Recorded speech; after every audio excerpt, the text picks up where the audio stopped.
Барыңыздар эле Оштогу ооруканаларда 5 сом тыйын салсаң, бахила чыкчу аппараттарды көрсөңүздөр керек.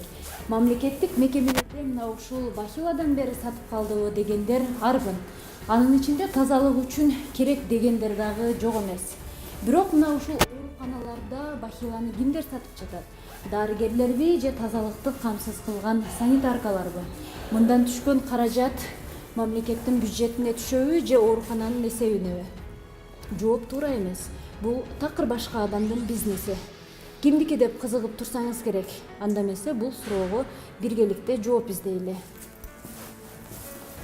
Жок, мына жерге бирөө жооп береби? Мисалы, бахила сатылып атат мына жерде. Сиз жооп бересизби? Биринчиден отабыз. Жок, бахилаларды мына сатып турбайсыздар. Өзүңүзгө жооп бериңиз. Вы не имеете Жок, права. ооба мен өзүмө жооп берем.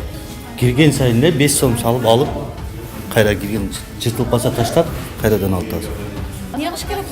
Мына бахила ким карайт бугачы? Эмнеге сатып атат, негизи сатылбаш керек? Бизге ошо фирмалар коет да. Кайсы фирма коюп кеткен?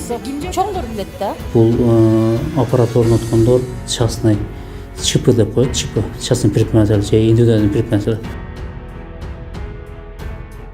Биз алгач эле Оштогу облустук төрөтканага көз салдык. Төрөтканага келгендер бахиланын акысыз болушу керектигин айтып, бизге көп эле жолу кайрылышты. Алардын айтымында санитаркалар ар бир келгендерди сатып алып кийүүгө мажбурлайт экен. Кирген сайын эле 5 сом салып алып, кайра кирген жыртылып калса таштап, кайрадан алып атабыз.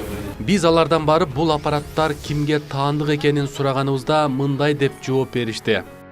Бизге ошо фирмалар коет да. Кайсы фирма коюп кеткен? Чоңдор билет да. Өзүңүздөр көргөндөй төрөткана кызматкери маселе боюнча жооп бере албайт. Андыктан биз аталган төрөткананын жетекчисин көздөй жол алдык. Кирип барганыбызда эле бизди күтүп тургандай эле тосуп алышты. Көрсө мекемеде болгон жагдайдын баарын төрөткананын жетекчиси өз бөлмөсүндө видео байкоо аркылуу көрүп турган экен. Аппараттар тууралуу сураганыбызда төрөткананын жетекчиси мындай деп жооп берди. Бул сырттан келгенде лай буттар менен кирип, ошо больницаларды булгабаш үчүн ошол бахилалар уюштурулган. Эми мамлекеттин эсебинен биз чынында бул камсыз кыла албай атабыз.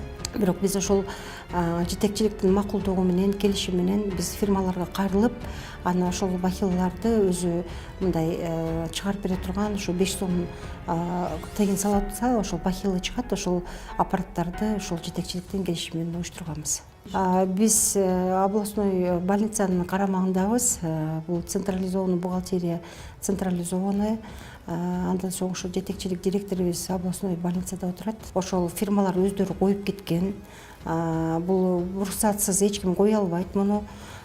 Бул фирманын азыр кайсы фирма экенин мен так айтып бере албайм. Себеби дегенде келишим областной больницада да. Бахиланын коюлуусуна Ош облустук оорукананын мурунку жетекчиси Шайырбек Сулайманов себепкер экен. Төрөткананын жетекчиси бахила берүүчү аппараттардын коюлуусу боюнча келишим ошол жетекчинин макулдугу менен бекитилгенин айтты. Аларга кайсы компания же ишкер аппарат коюп жатканы тууралуу толук маалымат айткан эмес. Анда биз ошол аппараттарга жазылган номерлер аркылуу байланышып, алардын ээси ким экенин тактап көрүүнү чечтик. Жана Ош облустук балдар ооруканасындагы экинчи этажындагысында ичинде жок экен да. Толтуруп коебуз. Ошондо сиздердики кандай договор менен алып барып толтурасыздарбы? Ичине. Эми мындай суроого жооп бере албайбыз да. Мен анда өзүмдү тааныштырайын, мен журналистмин, атым Альмира. Ушул боюнча эме материал даярдап аттык эле да, анын номер турган экен, ошондо сиздерге тиешелүү да. Ошону сиздердин договоруңуздар барбы же кандай?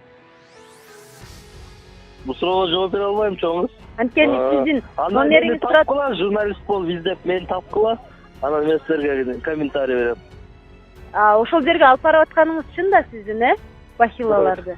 Анда эмне мыйзамсызбы сиз мынтип качканыңызга караганда? Жөн эле интервью берип коюңуз. Ошол жерде турат да сиздин немеңизчи, аппаратыңыз турат да. Ошо аппаратыңыз эмненин негизинде коюлган, сиз жөн эле ошону айтып коюңуз болду. Бизге ошол эле кызык. Жооп бербейм чоңуз. Анда эмне мыйзамсыз койгонсузбу? Мыйзамсыз болсо дагы кеңири неме материал топтоп ишти кыла бергиле. Сиз койгон турбайсызбы ошол жергечи аппаратты? Кимдин уруксаты менен койдуңуз эле? Кимдин уруксаты менен койдуңуз эле ошол жерге? Өзүңүз сурап издегиле да ошону издегиле. Макул, рахмат анда. Биз кайрылган төрөткананын жетекчиси да бизди өзүнүн жетекчисине багыттады. Анда биз Ош облустук аралык бириккен клиникалык ооруканасына жөнөдүк. Биз жумуш күнү аяктаганга жакын ооруканага баргандыктан оорукананын учурдагы жетекчиси Талант Арстанкулов өз ордунда жок болуп чыкты. Аны менен телефон аркылуу байланышканыбызда ал орун басары бардык суроолорго жооп берерин айтты. Орун басары бахилаларды ооруканадан сатпагандыгын жана андан түшкөн каражат келишимдин негизинде жеке ишкерлердин эсебине түшөөрүн айтты. Көп жерде айтылып атат, сатып атат, больницанын эсебинен жок. Бул аппарат орноткондор частный ЧП деп коет, ЧП, частный предприниматель же индивидуальный предприниматель. Ошолор менен больница договор кылып, түшкөн акча ошолордун каражатына кетет. Алар биз менен договор түзөт. Биздин эсебибизге түшпөйт, сатылган бахилалар бул ЧП Амированын эсебине түшөт. Аты жөнүн айта аласызбы ошол договор түзгөн адамдардын? Жок, аны айта албайм. Сиздер билесиздерби? ЧП Амирова деген алып келет да. ЧП Амирова деген ошол ал ЧП экен. Анан кийин договорго бирөө кол койду. Сиздер тараптан бирөө. Бул буга чейин коюлган да, март айында, 2018-жылы март айында коюлган.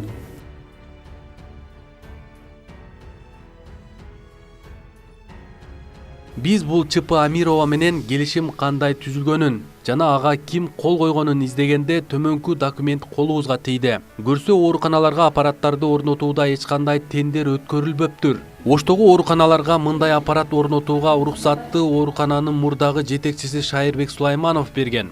Ал болсо уруксатты мурдагы саламаттыкты сактоо министринин орун басары Олег Горинден алган. Албетте тазалыкты сактоо жана ооруканалардагы ашыкча микробторду алып кирбөө максатында бахила кийүү жакшы көрүнүш дегенсче. Бирок мамлекет тарабынан ооруканадагы санитардык нормаларды, тазалыкты сактоо үчүн атайын акча каражаты бөлүнүп берилет да. Каражат бахила сатып алууга да жетет. Биз өзүбүздүн азыр жаңы тендердик негизде, биз азыр өзүбүз жаңы бюджетибизди бөлүштүрүп, биз ошол өзүбүздүн мүмкүнчүлүгүбүздү карадык. Мындан ары сатылбайт, биз өзүбүздүн мүмкүнчүлүгүбүз менен эле алып камсыз кылабыз да.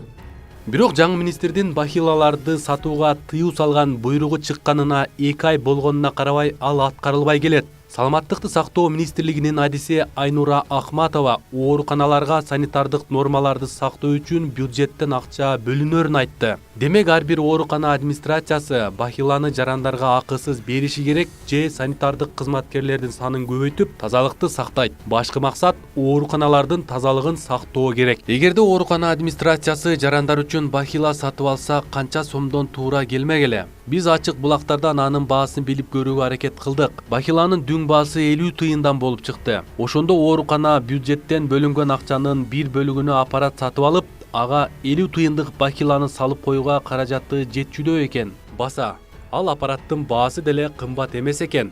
Болгону 5000 сом болуп чыкты. Ал эми учурдагы ЧП Амирова бахила бизнесин кантип жүргүзөт? Биз Ошто канча оорукана бар жана ага болжолду канча адам каттай турганын эсептедик. Буларды бир эле оорукананын мисалында айтып берели. Мисалы бир оорукананын 4 кире беришине 4 ушундай аппарат коюлган. Орточо бир күндө же болбосо 12 сааттын ичинде ушул 4 кире бериштен ар бирине 150 адам кирип бахила сатып алат дейли. Ошондо ар бир бахиланын баасы 5 сом. Биз аны 150ге көбөйтөбүз. Жыйынтыгында 750 сом. Ош шаарында 8 оорукана бар. Эгерде алардын ар биринде 4төн эшик болсо, анда Ош шаарынын ооруканаларындагы коюлган аппараттардын саны 32 болуп чыгат. Эми эсептеп көрөлү. 750 сом 32ге көбөйсөк 24 000 сом чыкты. Ал эми бир жылда Оштун ооруканаларына эле болжолдуу түрдө 8 миллион 760 000 сом белгисиз бирөөнүн чөнтөгүнө түшүп жатат. Бул сандар Ош шаарынын мисалында гана чыкты. Ал эми Ош облусун кошконубузда дагы да миллион сомдорду кимдир бирөөлөр таап жатса керек. Иликтөөбүздүн аягында суроо туулат. Министрдин бахила сатууга тыюу салган буйругу чыкканына 2 ай өтсө да бахила сатылып келе жатат. Биз иликтөөбүздө ЧП Амированын өкүлүн издеп таппадык. Эгерде иликтөөбүзгө байланыштуу ой пикири болсо бизге кайрылса болот. Оорукана жетекчилери бул көрүнүштү жакынкы аралыкта токтотууга убада беришти. Анда биз эфирибизди баарын убакыт көрсөтөт деген сөз менен жыйынтыктайбыз.